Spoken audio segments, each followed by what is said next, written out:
Hello everyone and welcome back. Today we're going to be talking about practical printing again. We are going to be building off of a couple of the skills that we learned in the last video. And this is the issue for today, the problem that we're going to solve with some practical printing. So I have these headphones. I like these headphones. As you can see on these headphones, there is a substantial dent in the padding for the top of your head. Well, that dent is from sitting on top of this charger you see in the center of your screen. That charger is just very convenient and happens to be about headphone depth. So it makes a very convenient place for me to hang my headphones. But I don't want that dent to stick around. So what I'm going to do is I'm going to design a part. And that part is going to allow me to hang these headphones on that charger without having that same dent.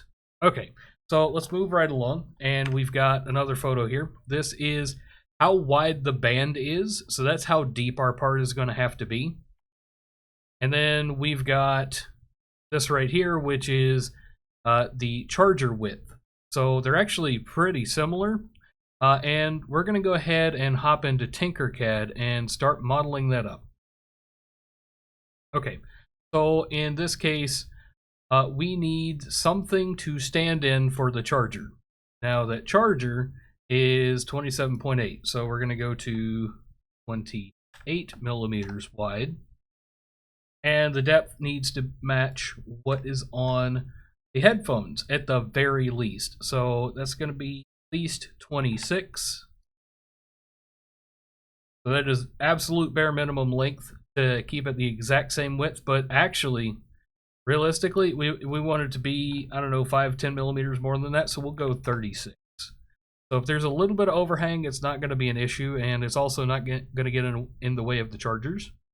So this is what we're going to use to build things around. We're going to go ahead and make that a hole. And what I like to do is I like to make copies of things that have critical dimensions, like that. That'll work. So to go on top, we need another cube that is slightly bigger. So it doesn't have to be a lot bigger, just a little bit. Okay, so let's see the size on here that I settled on, 37, and the previous size is 28. Let's see, 20. We'll do 38. I'm gonna put it a full 10 millimeters wider. So I'm gonna line these up with that hotkey of L. And you see it's too long, so we're going to shorten this up a little bit where it matches up here. And once this prints, it should go 1, 2, 5 millimeters taller. Let's group those together, and it should print about like that and sit on top just fine. It's not going to grip super hard. It's going to be a little bit of a loose fit, but that's going to be okay. There may be a little bit of excessive swell in the walls if your printer is not, super well set up. So that's going to be fine. Let's go ahead and start to design the part that the headphones are going to sit in. I think I'm going to use this tube. This tube should be totally fine. Let's get over to the side and rotate it over 90 degrees. And then let's scale it up a little bit. We want this to be a bit bigger, but we also want it to touch. So that's not a lot of interface that it's got there, but that's okay. Actually, we probably want it a little bit bigger and a little bit lower. Okay, 60 millimeters, but let's just bring it down a touch. As long as it intersects a good bit, it should be fine. Continue to bring that out to about. I'm just eyeballing this. I don't actually have measurement of the radius on those headphones. That is a particularly difficult. That's a particularly difficult number to find.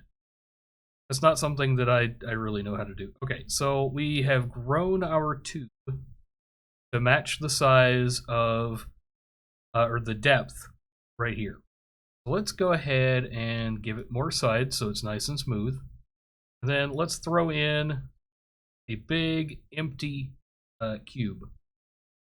So in throwing together this empty cube, we're going to bring it up to about here. Because it really doesn't have to be that much bigger. And before we go any further, once again, copy paste so that I have a copy of the ring that I need. Okay, so let's join this big piece with our tube with that Control G hotkey. And then we're going to bring you down just a bit so that you overlap. We don't need a gap, we just need the top to not stick out. And since it's not perfectly aligned, let's align that. Okay, and it's a little bit too far down. It's reaching. There we go. That'll work just perfect. So we now have a smooth-ish surface for our headphones to rest on. And this is where we're going to take that number that we grabbed earlier on the width of the headphones. We're going to make this 27 millimeters deep. So that should match our headphones. Okay, so that's going to fit right there, no problem. What we want to do now is we want to turn that into a hole and then bring this down just a bit. Then we're going to test and see how that looks with a group. Yes, that looks like that's going to be just fine for holding our headphones in place. Bring this, oh, grab the wrong handle. Control Z will bring it back to where it's supposed to be. We're just going to grab that, move that up just a touch. Okay, there's a little bit of a gap there, but that's, once again, not a problem. And you may be thinking, well, how is this going to print? This will print okay if we put in a lot of supports. We could also put in a 45-degree angle there. Now, I haven't played a whole bunch with this, but I think, and we beveled it and beveled. Bevel's the wrong direction, though. So I don't know if we can get that 40. So we're just going to ignore that for now and say that we're going to throw in a few supports, or we could change the print orientation. Actually, in this orientation, we just need supports along this edge. And if your printer is properly set up and can handle bridges, a bridge of 30 millimeters is still quite a bit, but it's definitely doable. In my case, I don't have that much confidence in my printer, and I don't really want to spend the time to get it quite that nice. So I'm just going to group those together, and that's not right. It's close, but that's not right. Let's ungroup that, and let's double check our dimensions. We're 36 wide, and here we are 35.5. Let's go 36.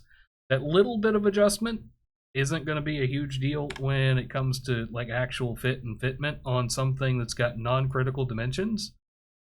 So that just means our walls got a little bit wider, and so did the center here. So if you need the center section to have a specific width, then you would want to ungroup those and then adjust the size and then regroup that hole in. Okay, go ahead and parts. So now got something that, oh,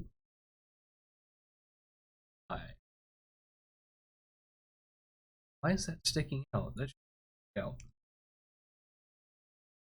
out. Let's bump this over just a touch, because it doesn't look properly centered. So we're going to go to the 0.5 millimeter movement. I'm going to grab that again and move it over 0.5 millimeter. So now it all looks like it's properly centered and nothing is sticking out. So I'm pretty happy with that, and I'm going to attempt to print. Once again, I could either print it in the orientation it currently is, or I could print it in this orientation.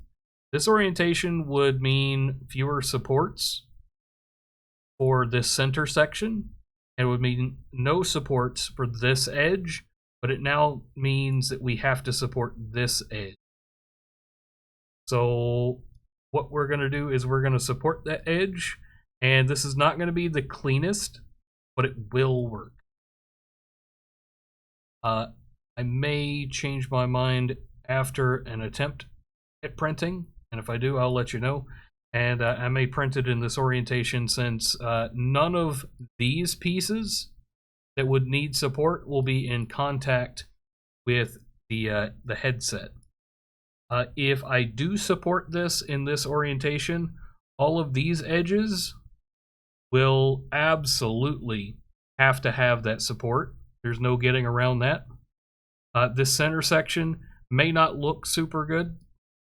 Actually, you know, I think I'm not happy with that gap. So let's bring one of these shapes in. And we just need to okay, work. And once again, grab our critical dimension, 36. Want this one to be 6. And then we can use our align with L, snap it all into the middle. And we've got nothing sticking out on either side, so we can grab both shapes and group them together. Now that gap is not going to be there, and you're not going to have that overhang to deal with on the print. So when I go to print this, that will all be infill, but when I set up the infill, it's probably going to be quite a bit less than what would have been required for those perimeters. Because while this is a functional part, it carries with it no load, no appreciable load. So let's go ahead and export this out as an STL, and then I will catch back up with you in the slicer. Hey, here we are in my preferred slicer, Prusa slicer, and we're just going to drag in that part that we designed. So from here, I'm going to take a look at the paint on supports, and I'm going to highlight an overhang of, say, about 40 degrees. It's going to tell me about where I need any of my supports, because that's fairly reasonable for most 3D printers, that overhang.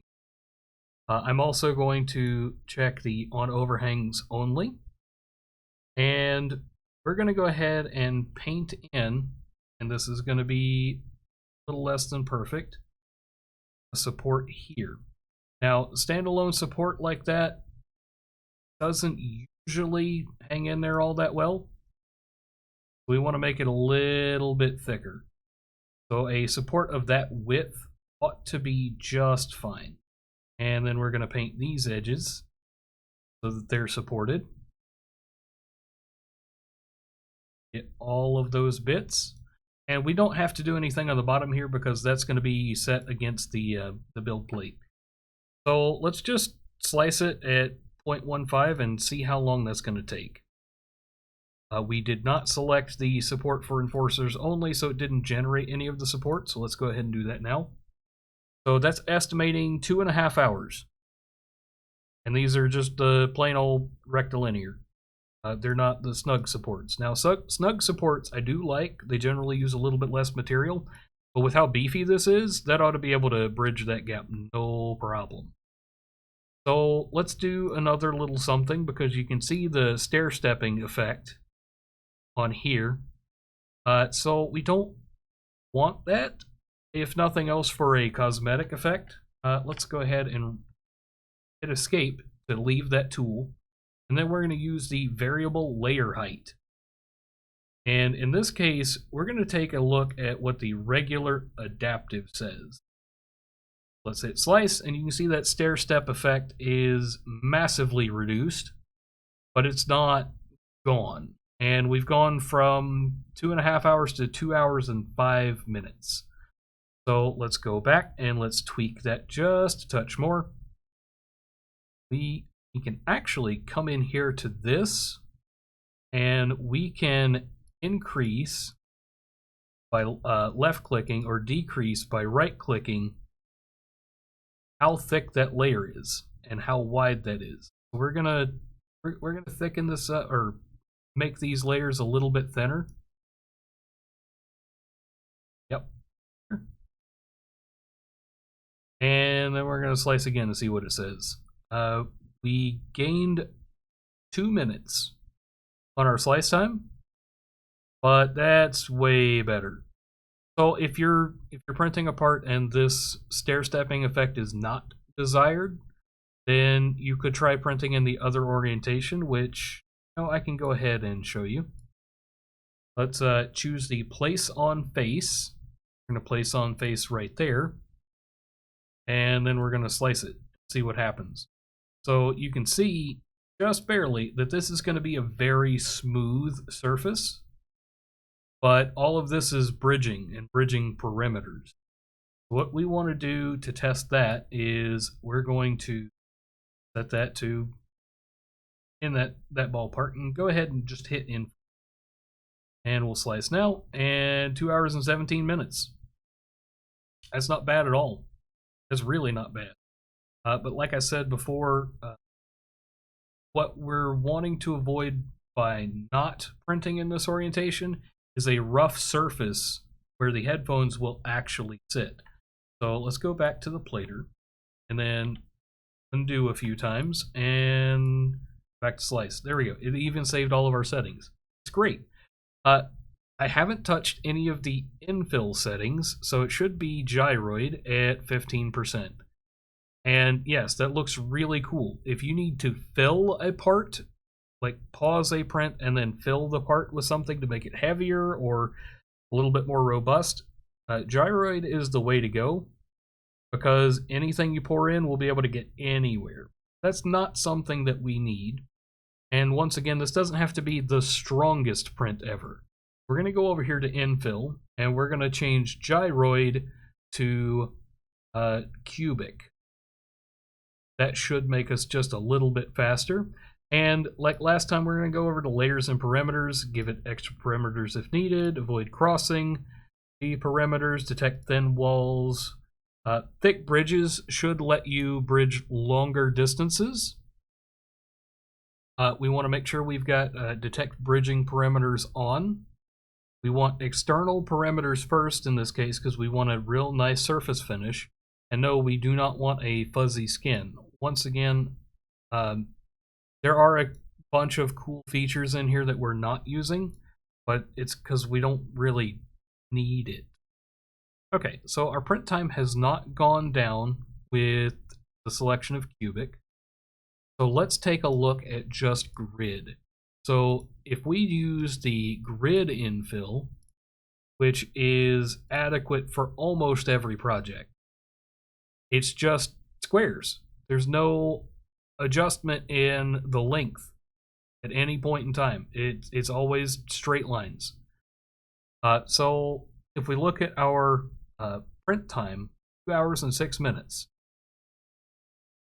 Perfectly adequate. No real change in print time, but in larger prints with more infill, it will become a lot more apparent. So once we've got that sliced in our favorite slicer, we're going to export the G code. It's going to go into our custom folder that we made just for it, like last time, and we should be able to go ahead and send that off to the printer. I'm going to print this, and I will get back to you with a time lapse, and we'll take a look at the finished product and see if it actually fits. Okay, and there we have it. We have the finished part. As if you can see here, the bridging went perfectly. They basically did not even touch the supports at all, and you can see the rough surface I was talking about here. So let's see if it fits. Perfect. It's a little on the loose side, but it's not really going to go anywhere with the loads it's going to be under. Let's see how it fits. So that's going to spread that load out over a bit wider of an area and should cause a lot less of a dent when I have them stored. Well, it looks like that's going to do it for us today, guys. I wanted to say thank you for hanging around this long. If you did and you haven't already hit subscribe, please do. Just so you don't miss out on any of the other cool stuff coming on down the road. If you'd like to hang out with us, please hit us up on Discord. Link is in the About section on the channel, or you can go to discord.wonsnot.com, and I will see you guys in the next one.